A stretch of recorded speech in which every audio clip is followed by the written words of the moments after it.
All conveyor belts are marked with green arrows and red X's. It's important that the green arrows are visible from the operator's side. Align the conveyor belt with the openings in the frame. Gently slide into place. Align the conveyor belt with the end roller guides. Damage may occur if the belt is not installed correctly. Tension the belt by locking the tensioning lever on the non-operator side, ensuring the locking pin is in place.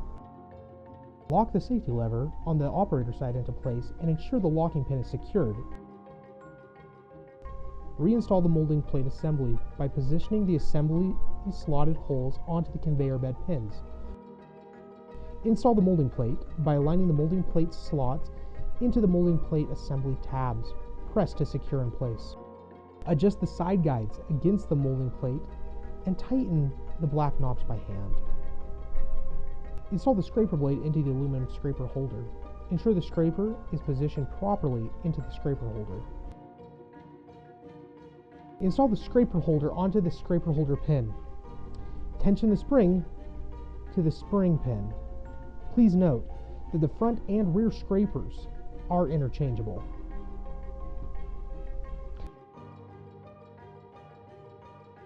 Align the notches on the infeed tray with the crossbar mounted to the machine. Tip down until the bottom notches will rest on the bottom crossbar. Install the infeed hopper assembly. Ensure the Dotec logo is facing the front of the machine.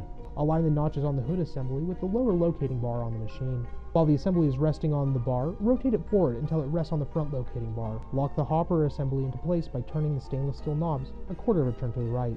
Install the dough infeed chute and secure the black knob. Install the catch pan mounting bracket by aligning the back notches onto the locator pins, then slide forward. Secure the black knobs. Install catch tray. Install curling chain.